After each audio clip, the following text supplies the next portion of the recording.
What's up, trainers? Jerpes here with another video walking through some updates to the 16 trainer Giratina Darkrai deck that helped get me into Master Ball rank on the new ladder system on the back of a 72% win rate, just under 200 total games played, and a 10-game win streak.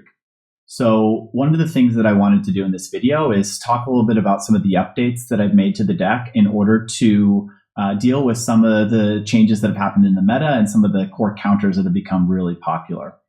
In addition to that, I want to talk through specifically kind of how to tackle each of those different matchups for some of the deck's biggest counters, how to beat those counters, and then I'm going to show you a little bit of footage of some of my gameplay against each one of those.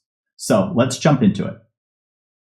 The first thing that I want to talk through are some of the updates. So first things first, one of the cards that I added to the deck is the Team Rocket Grunt.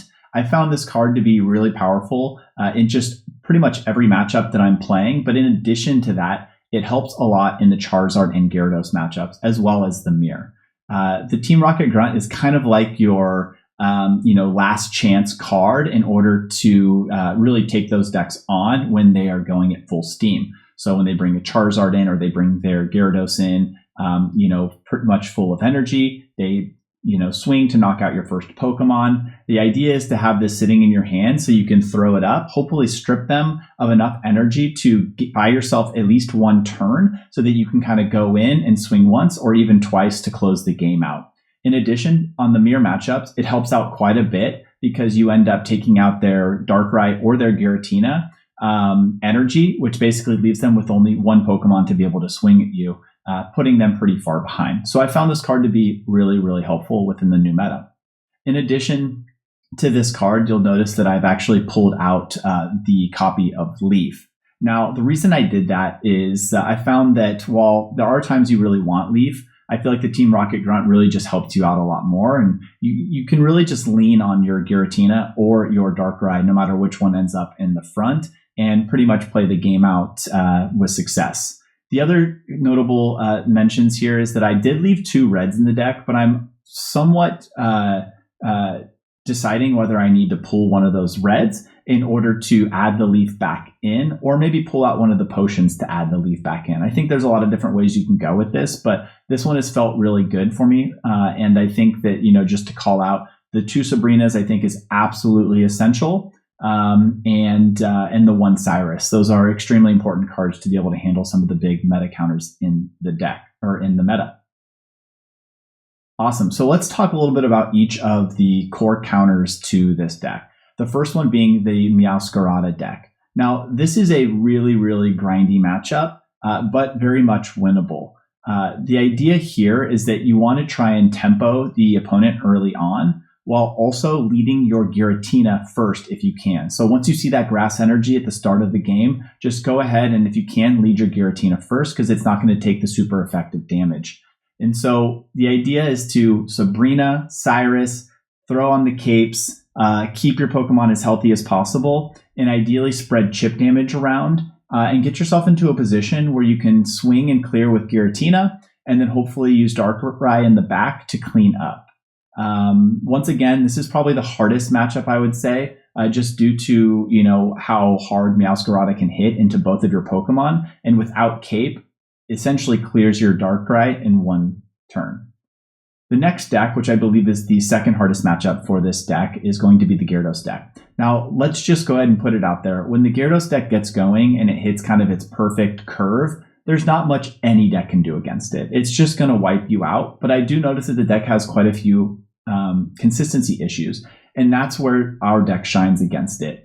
A lot of games you're just going to win because you're more consistent and they don't get the dream lineup that they're looking for, but there are a lot of different tools you have accessible to you to try and beat that deck. I think similar to the Meowscarada deck, the idea is to tempo it early on, using the Sabrinas to basically get some of the mons they don't want up front, distributing chip damage with your Darkrai's ability, and then using that chip damage later on in order to use like a Cyrus to pull things out front, or getting that chip damage to bring those Pokemon down into a threshold or below a breakpoint where you can actually clear them with your Pokemon. This is extremely important for things like Gyarados, who with its 180 HP pool cannot be cleared in one shot, by a Darkrai trigger, a Giratina's attack, and a red. You still end up falling short, so having that chip damage early on does help with that threshold. The next deck that I believe is the third hardest matchup for this deck is the Arceus Carnivine deck that's been running around. Now, this one is extremely difficult, especially if they get that Arceus and Carnivine down early on and you're stuck putting your Darkrai in the lead, but is definitely still winnable. Once again, you want to actually put your Giratina in first if you can and lean on that, and then let your Darkrai's chip damage really help soften things up so you can clear the game out. Now, the idea here is really using capes and potions to keep your lead Pokemon healthy. The other thing that you notably might want to do here is if you don't have your Giratina to be able to lead in first and you end up with a Darkrai in first, you ideally want to try and draw into your second Darkrai as quick as possible. You leave the first one up as basically a meat shield, and you power up the Darkrai and the Giratina in the back, and then basically sacrifice your front Pokemon, and then basically swing and clean up with your back line. And I find that this is ends up being a pretty ideal place to be in this matchup and really helps you take a lot of wins against it. The last deck that I'm going to talk about, which I think is the fourth hardest counter to this deck, is the Charizard deck. Now, like the Gyarados deck, if this deck just goes off and gets its dream curve, not a lot you can do, right? That Charizard, its health pool keeps above the breakpoints of your deck's ability to one-shot it, as well as it can basically clear everything with its Charizard backswing, just about anything in the meta, really. And so, once again, this deck has consistency issues, and one of the problems I find with it is that it doesn't really have a lot of tools to really throw you off of your game, right? This is a deck that basically has a bunch of cards that are around getting it into the right position and kind of playing that linear gameplay of getting Charizard powered up and coming in and swinging with it. And so against this, you ideally want to use your Sabrinas early on in order to kind of really slow them down. You want to, use your spread out chip damage, use your Cyrus. And I find that a lot of times what I can do with against this deck is I can actually pull their Charmander or Charmeleon up front before they're ready to fully commit to it as a Charizard and actually clean it out and wipe it out and really throw them off their game and get rid of their finisher, leaving them with nothing much to work with. Another thing you can do here is using red. A lot of times you can clear their Moltres pretty early on once you get to that kind of 3 energy. And then ideally they'll have 2 Pokemon on the back. One will be that Charizard that they're kind of powering up and ready to hit with. And the other might be, let's say, another Moltres or another Charmander that they haven't gotten the evolution cards for. And this puts you in a great position when you clear their Moltres. They come in with Charizard. They swing and attack. Usually you'll have a Sabrina ready and handy, and you can just pull in their back Pokemon and clear it out with your backup Pokemon. And it actually basically play around the Charizard. So once again, all these matchups are winnable, and you have the tools to really play against them and win. And so with that said, let's go take a look at some gameplay for each one of these matchups. All right, so moving into the first matchup, the first thing we're going to do here is take a look at the opponent's energy to see how we want to play out this game. So we see grass energy, and we have the option to play Darkrai or to play the Giratina. So because we see grass, we're going to go ahead and put the Giratina first. This is really one of the only times that you want to do that because it doesn't take super effective from those grass Pokemon. So we go ahead and put those down, and we see a Weedle first. So we're going to go ahead and assume that this is going to be the Beedrill Meowscarada deck. Very, very popular deck on the ladder right now, and probably the strongest counter against the Giratina Darkrai decks. So we're going to go ahead and put our first energy down on Darkrai and go ahead and start chipping away at that Weedle, and then also charge up our Giratina so that we get both of those energies going. We have a Sabrina, we have a Mars, and we have a Red. Red not really playable in this matchup. Maybe against the Beedrill will come in handy. Potions obviously great to keep your Pokemon healthy, and Mars awesome to try and disrupt them in hitting their stage 2 Pokemon. All right, so they put the energy on Weedle, which looks like that they are going to most likely commit to that building out that Beedrill as kind of their lead Pokemon. So not necessarily super ideal for them. They would like to probably have something in the lead, something that can kind of help them draw out their deck.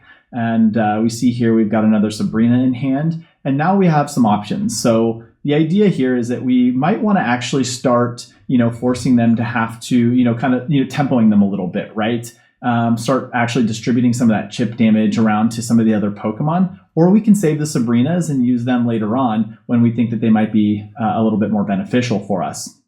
So we go ahead and place that second energy on the Darkrai, and going to go ahead and also use the Giratina ability and just wait and see what the opponent decides they want to do here, and what cards they end up drawing into. So the opponent spends a second to think about what they're going to do, and just like that, basically on curve, they've been able to hit their stage 2. However, they don't have it in the active spot. They've got the Kakuna, and so they can go ahead and they can actually try and paralyze us here, which wouldn't really matter too much because we're not looking to attack yet. They draw the tail, so it doesn't really matter. And at this point, we've got Sabrinas and Cyruses, so we have a lot of play for tempo here.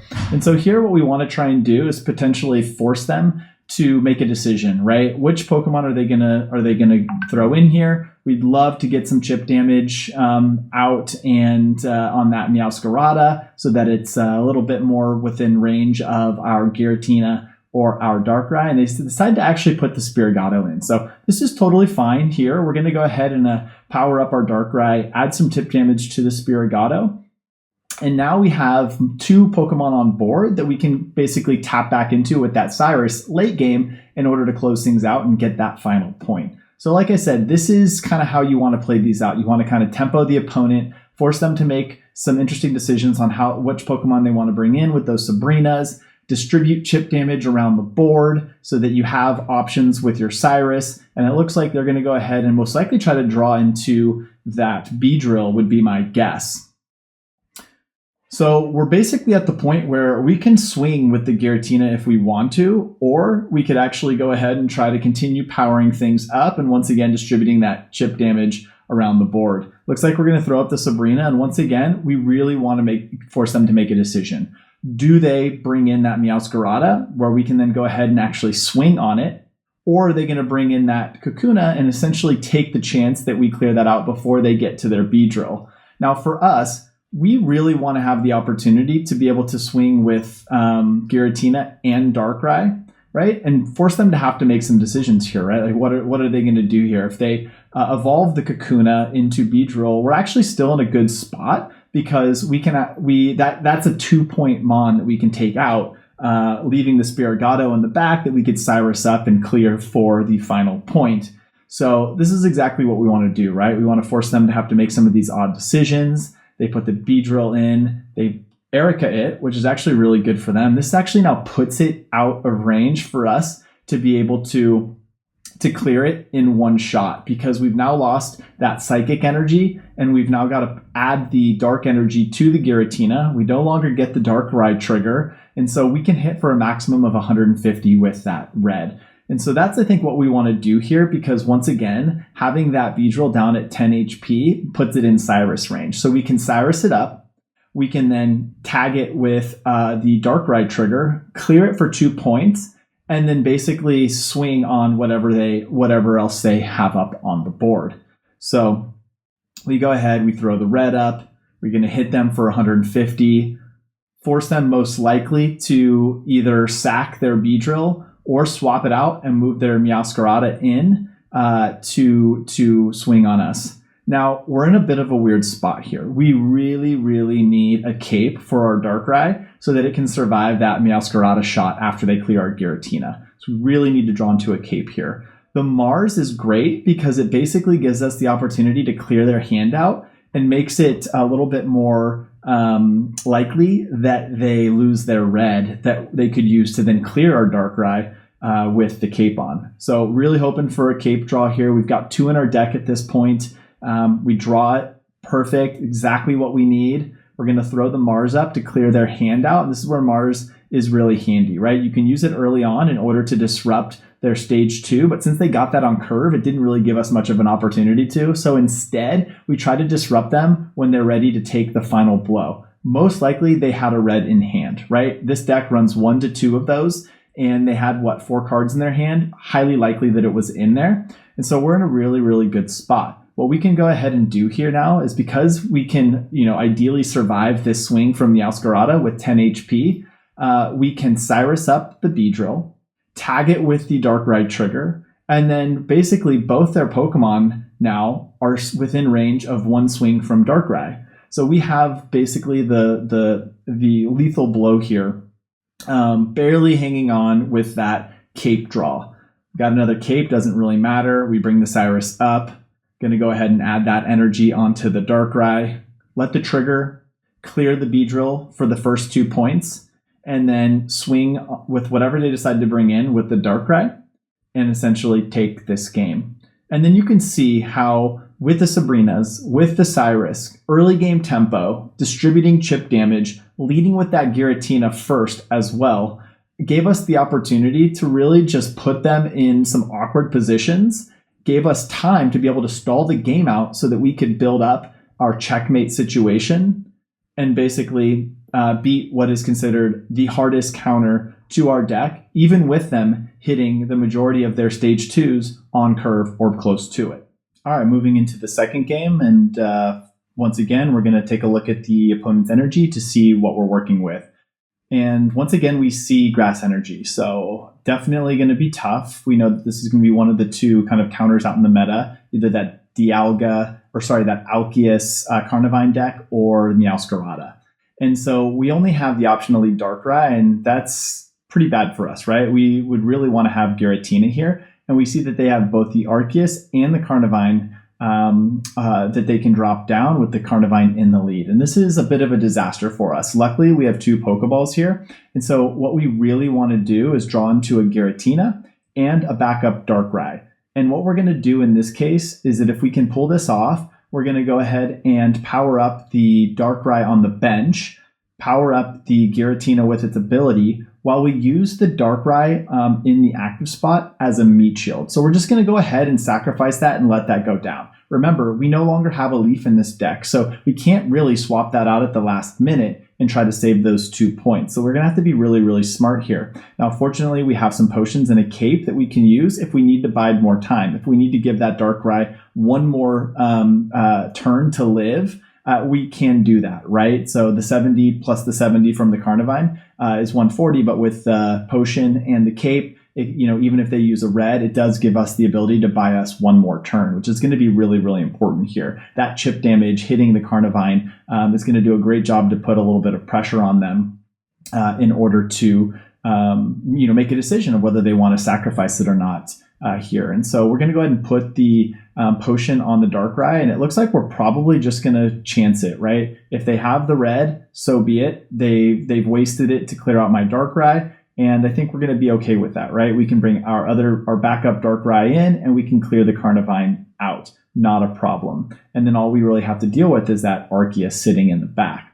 So putting the helmet on the Carnivine is a little bit annoying, right? Ideally, we would not like to see that there, knowing that it is something that we're most likely going to have to take out. And the other option as well is that they actually leave it in, and the chip damage from our next turn takes it out without needing to even hit the Carnivine. So kind of ideal for us if we're able to make that happen. We're going to go ahead and take our 2 capes and go play them on our Giratina and our Darkrai. These are probably the only other 2 Pokemon we're going to play with, right? We do have another Giratina in our deck, but we're most likely not going to use that at any point. So there's no point saving the capes for it. The other option too is you could save your capes in order to, not give that information away to your opponent. But so many people are playing Mars these days that I really didn't want to take the chance at losing those. And so a lot of times now I just go ahead and play those capes rather than, leaving them in my hand to try and, sneak them out on my opponent and not give them that information, right? So we play the capes down right here. We're going to go ahead and play the, probably bring the Darkrai up, or the Giratina actually up, and let the Darkrai trigger clear the Carnivine. And now the Giratina is in a place where it can just sweep everything. So that's exactly what we're going to do here. We've got the option to easily clear out that Carnivine without touching the helmet, which is really, really nice for us. Doing so, we can actually then charge the Giratina with its final energy, and nothing that they can bring in is going to be able to clear the Giratina in with one hit, right? We have heals to be able to, try to, get that Giratina back up in health, so we can swing and not worry about the recoil. And we also have a red in hand, which allows us to be able to clear that Arceus no problem, unless they were to put a cape on it. So we then decide to Mars them, which clears their hand out and basically removes any of their win conditions, right? Or a big majority of their win conditions. One of those being the cape that they would like to be able to put on that Arceus to kind of keep it out of the Giratina plus red combo. The Team Rocket Grunt here is actually, it's a little bit annoying, but doesn't really matter because rather than hitting with the Giratina and the Darkrai trigger and the red for 170, they didn't use it. They didn't put a cape on, right? So we have no problem. We can just go ahead and heal the Giratina up, be a little cheeky about it. We can use the red, and they know the game is over. We'll be able to swing and clear out that Arceus. So as you can see here, a deck that definitely is a big counter to ours. We're able to handle it just fine, even with the lead that we didn't want to see. All right, getting into the next matchup here. Like always, first thing we're going to do is check to see what energy we are dealing with. So we got water energy here, and most likely, at this rank, we're going to assume that this is probably Gyarados, right? That's usually what we see when we see the water energy, and unfortunately, we're going to have to lead our Giratina because we don't have any other option. But once again, we definitely would like to have our Darkrai in the lead here and Giratina in the back. Unfortunately, we also don't have any card draw to try and draw into that. So this is going to be an interesting one. We're going to kind of have to see what happens here. It's not a great start, not a great hand, but fortunately we get the Professor's Research. It kind of saves us here a little bit, and so we're hoping for a Pokeball or a Darkrai, and we don't have it. So looks like we're going to have to put that Dark Energy on the Giratina, and once again, not ideal, right? They've got the Manaphy lead. We'll see what they drop in behind it, but we're really hoping for them to also have some sort of unideal start as well. And that's the thing with the Gyarados deck is honestly, I would say maybe 30-40% of the time, you just beat them because they're for inconsistencies, right? Like they end up with, having to put their Palkia up front and don't have the Manaphy in place, and they can't really ramp energy, or they don't end up actually hitting their stage 1 to Gyarados. And, our deck's just way more consistent. And so we're able to just really run them over. Otherwise, when they get Gyarados like fully going on curve, there's not a lot you can do, right? Like those games become a lot harder to win. And so you can see here, finally, we get to draw out into that Pokeball. We've got our Darkrai we can put down on the board, and we can start kind of powering that up while we also use the Giratina ability to get that powered up, right? And, the idea here is to start chipping, right? We have a Sabrina in hand. We've got, our Team Rocket Grunt, which is really, really handy for this matchup. It's one of the later additions that I made specifically to deal with a Gyarados coming in and trying to, obviously, clearing your Pokemon. The Team Rocket Grunt is there in order to, really hit back and give you that, really that last chance to try to turn the tide of the game. And so here they get a positive flip on Misty. And due to that, they're going to go ahead and just pivot right to the Palkia and start hitting with it and putting pressure on us. So we get a bit, lucky there with them flipping tails. And so with all the heals that we have in our hand, this allows us now to guarantee that we can get the health of the Giratina back up above the threshold of what Palkia can hit us with.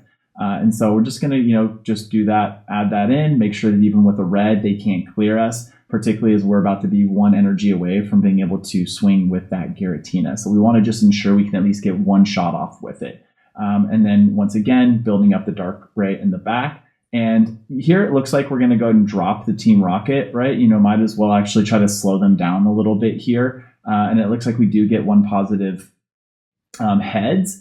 And that's going to, come in handy because that's one energy now they can't put elsewhere. For instance, if they were to draw a Magikarp like they do, they're going to now have to, either determine to not hit again with the Palkia, and that's what they decide to do. Swap to the Manaphy. Probably a smart decision on their part. They've got the Magikarp down. It's probably what they were waiting for. Most likely a Gyarados in their hand that they can drop down next turn. And now they're only, 2 turns away from being able to, swing with a Gyarados. So we're not in a terrible position either, right? We've got our Giratina built up, ready to swing. We've got our Darkrai also built up to full energy. And we can go ahead and grab that first point right there. And here is the really cool part about how, this game played out, right? Like they're about to get their Gyarados set up. but we've now added chip damage all across the board. So there's now a damaged Manaphy, there's a damaged Palkia on the board. And that's going to come in handy either via using Sabrina or using Cyrus later on to try and get that last point.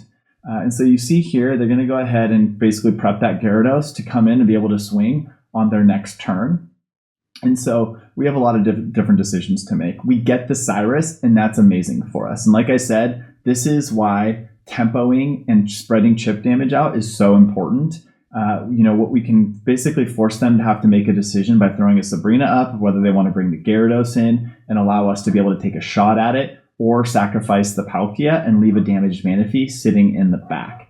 And now here's the interesting thing as well, right? Like they most likely have an Irida that they can use to heal that Manaphy if they wanted to, but they're going to be in a position where if they did want to use it, it's only going to be healing the Manaphy, right? They have no damage on the Gyarados, and they're literally just going to be doing it to put 20 HP on the Manaphy. Yes, it does protect them from a game-winning Cyrus, but it forces them to have to make that decision or take that chance, right? Do they save the Irida and use it on the Gyarados when it actually has damage, or go ahead and prevent a possible Cyrus here? So now we have game point, right? They've got the Gyarados in, and this Gyarados is going to be really, really hard for us to deal with, right? Like even a Darkrai trigger, a red, and a Giratina, which we're about to lose right now, does not clear that Gyarados. And we're basically left with, fully charged Tina in the back that doesn't have, or Darkrai in the back that really just doesn't have enough power to deal or handle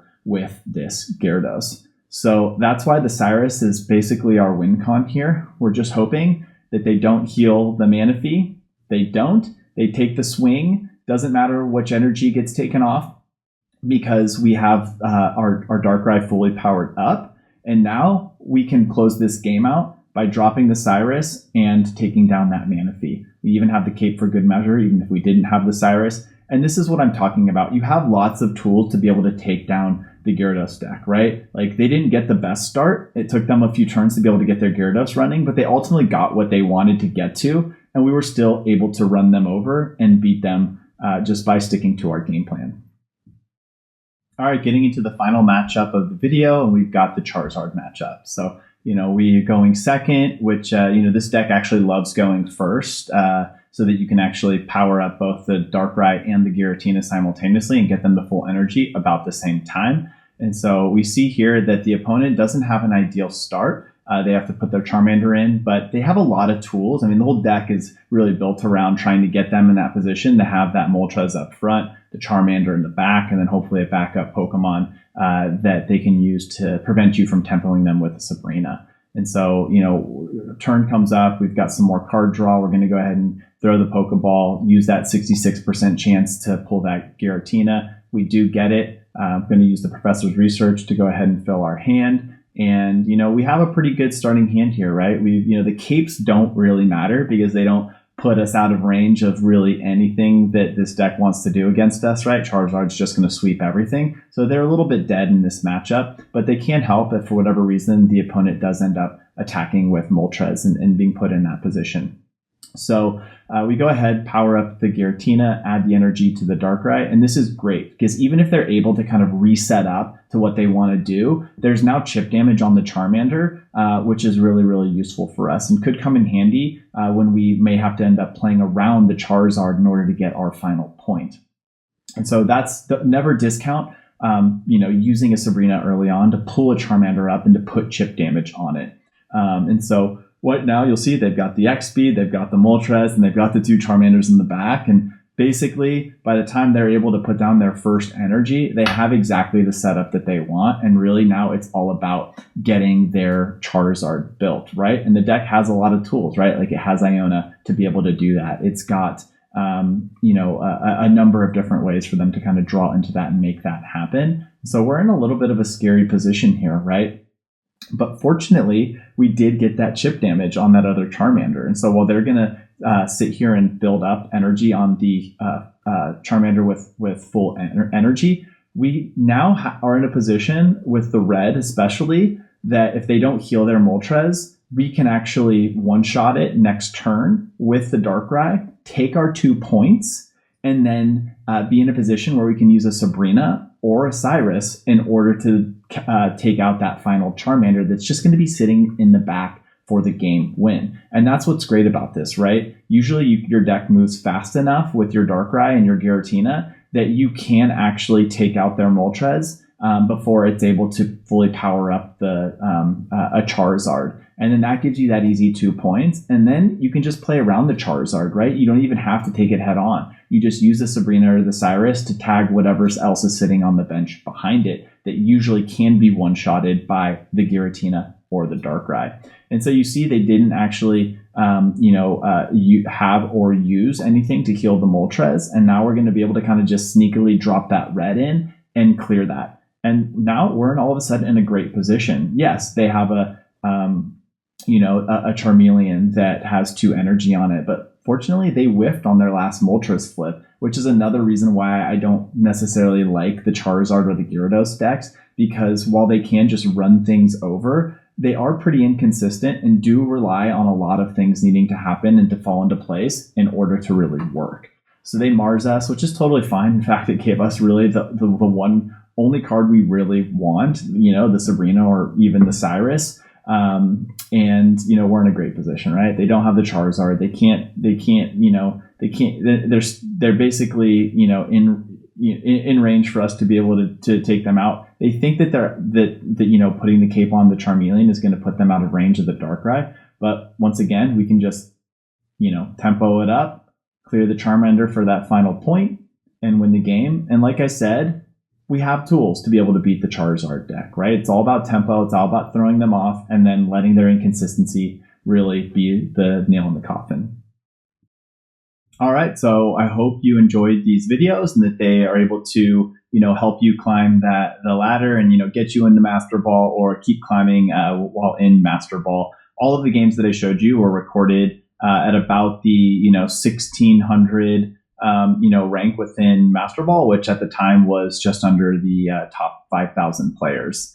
So as you can see, you have all the tools to really, beat these kind of top 4 matchups or top 4 counters that you'll come against, right? Like they're tough matchups and you are going to take losses from them. But the nice thing about this deck is that honestly, it just runs over everything else. Like it's essentially guaranteed wins if you play the deck right against every single deck besides the ones we showed here. And even the ones that you see in this video, if played right, you're going to be able to get a lot of wins out of those. And against you're going to see a lot of the mirror matchup as well. And the nice thing is that most people don't really know how to play the deck that well, right? So, if you take this advice, you learn the matchup, you learn how to play the deck, those are going to become automatic wins as well. And you're going to see your rank start skyrocketing, and that climb is going to be a lot easier. So if you enjoyed this content, please feel free to subscribe or leave a like below, and I'll see you in the next one.